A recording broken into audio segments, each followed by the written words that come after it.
Mes chers élèves, bonjour. Ravi de vous retrouver encore une fois dans une nouvelle vidéo qui va porter sur les figures d'amplification. Les objectifs de cette activité seront reconnaître quelques figures d'amplification et leurs effets, améliorer son expression par l'emploi de ces figures. Observons.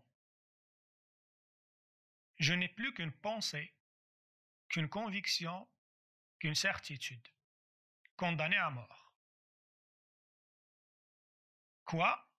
Le soleil, le printemps, les champs pleins de fleurs, les oiseaux qui s'éveillent le matin, tout cela n'est plus à moi?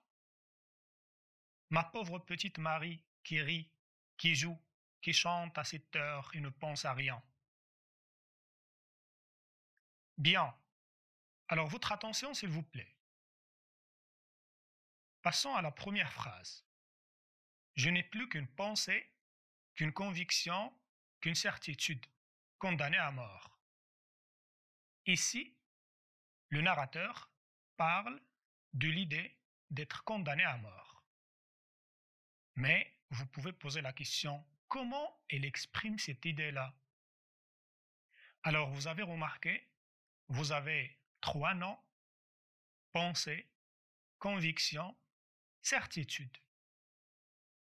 Et vous avez aussi des virgules qui séparent les parties de la phrase.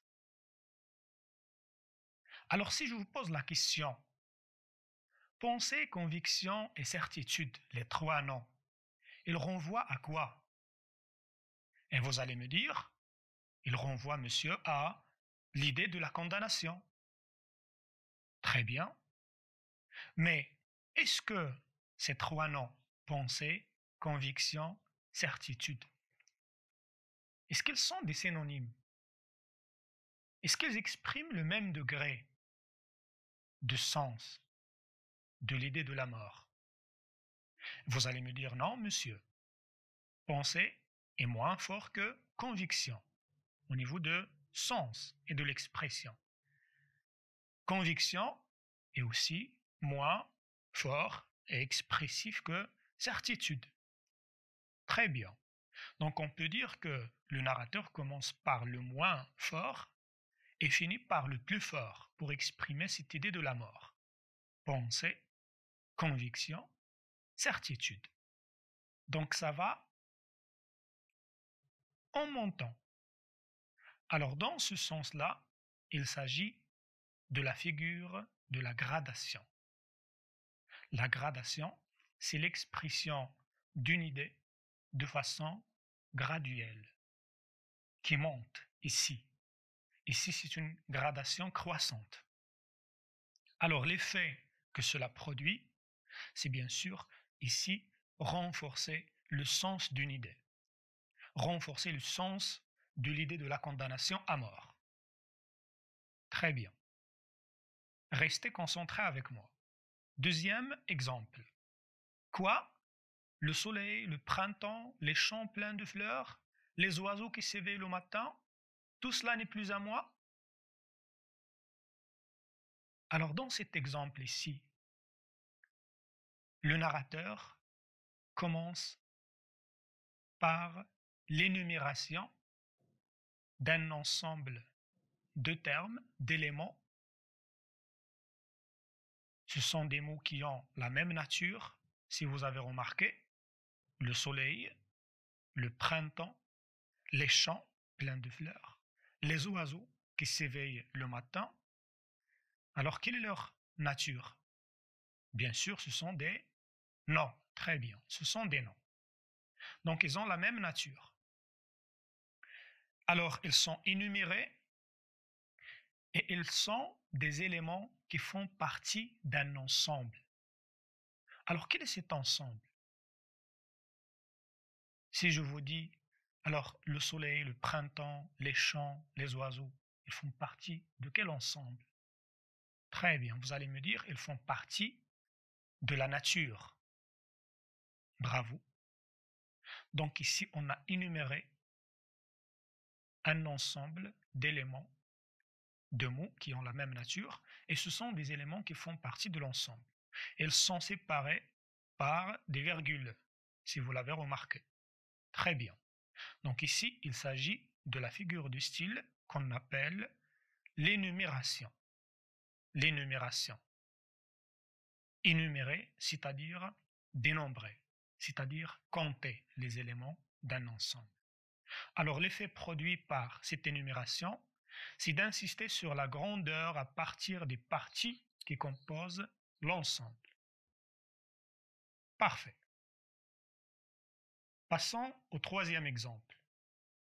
Ma pauvre petite Marie, qui rit, qui joue, qui chante à cette heure et ne pense à rien.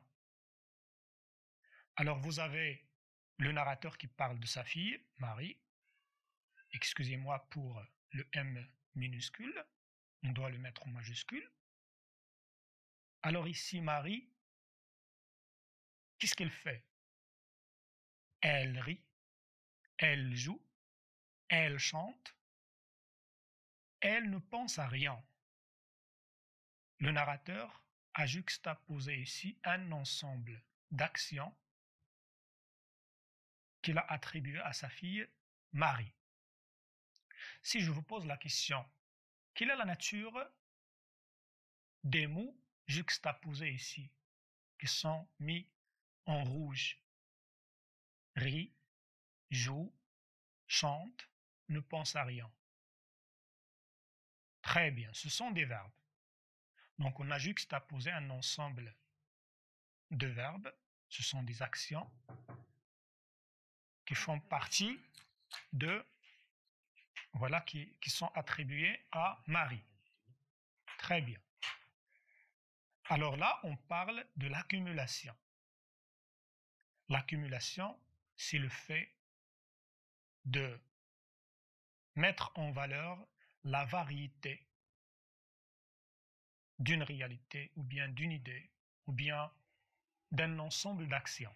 Ici, il s'agit d'un ensemble d'actions qui sont attribuées à Marie. Alors, quel est l'effet que l'accumulation produit? Eh bien, c'est de mettre en valeur la variété d'actions innocentes de Marie. Mettre en valeur la variété d'actions innocentes de Marie. Très bien. Alors, pour récapituler, on a ce tableau qui donne la définition de la figure et puis l'effet produit. Commençons par la gradation. Alors, la gradation est une succession ordonnée de termes, d'idées ou de sentiments de façon croissante ou décroissante. Alors, vous soulignez bien croissante et décroissante, c'est-à-dire d'une façon montante ou bien descendante. Vous pouvez dire ascendante et descendante, c'est-à-dire le degré n'est pas le même. Ou bien on commence par le plus fort vers le moins fort, ou bien on commence du moins fort vers le plus fort. Quel est l'effet produit par la gradation? C'est d'amplifier, de mettre en relief l'intensité d'une idée. L'intensité, c'est-à-dire le degré de l'expression de cette idée, et il est intense à partir de l'exprimer d'une façon graduelle pour montrer, voilà, cette intensité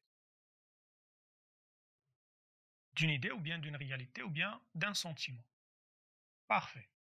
L'énumération. Alors, l'énumération comme figure du style consiste à dénombrer divers éléments dont se compose un concept générique ou bien une idée d'ensemble. Alors, on essaie de montrer les parties ou bien les éléments d'un ensemble en relief.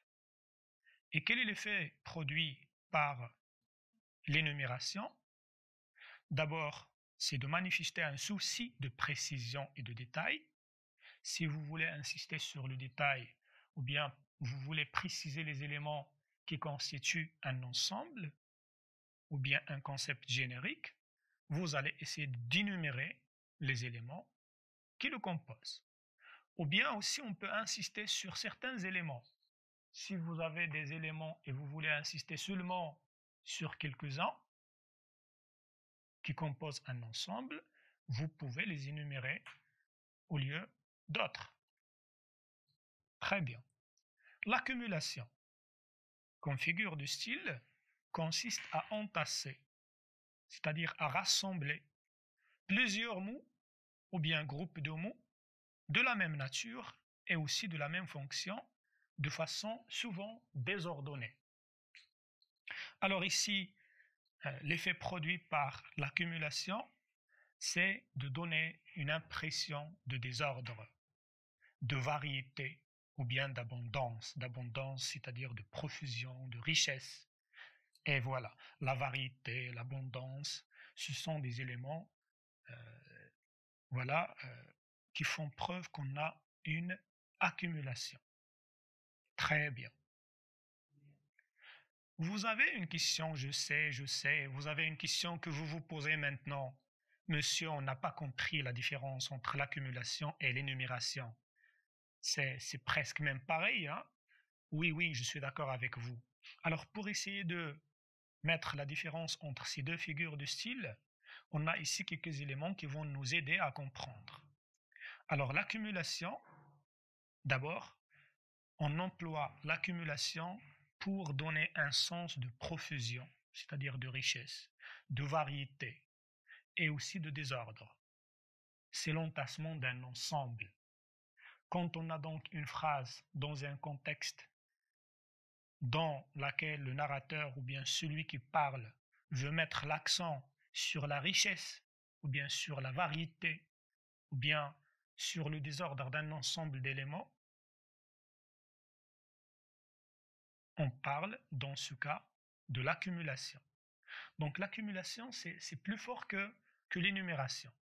Ou bien, si vous voulez, c'est plus abondant que l'énumération.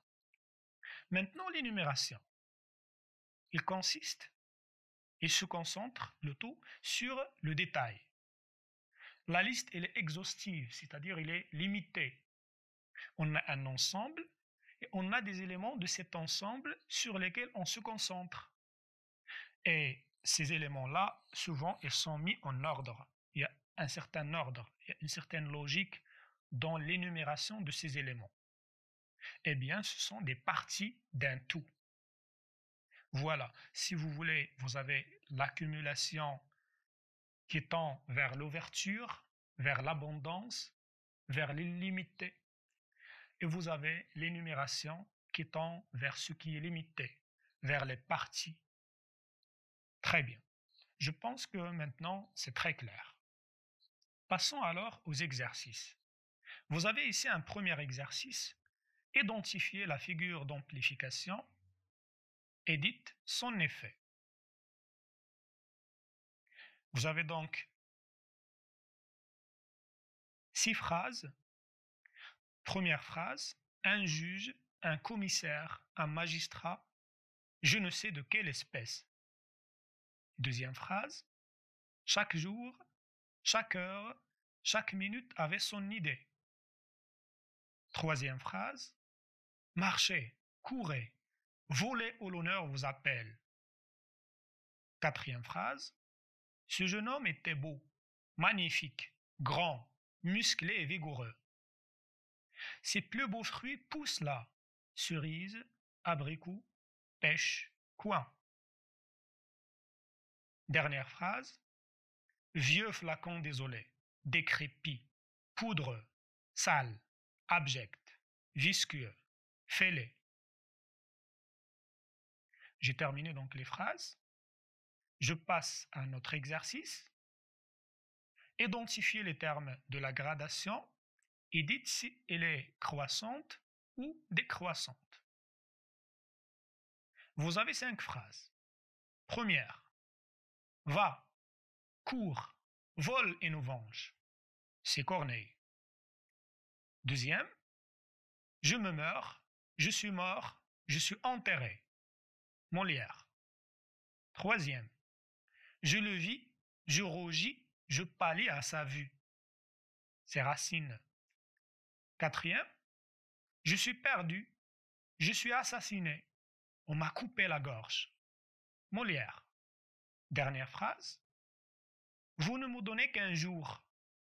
Plutôt, vous ne donnez qu'un jour, qu'une heure, qu'un moment. Racine. Alors, vous essayez de travailler ces exercices à tête reposée. Merci de votre attention et à bientôt.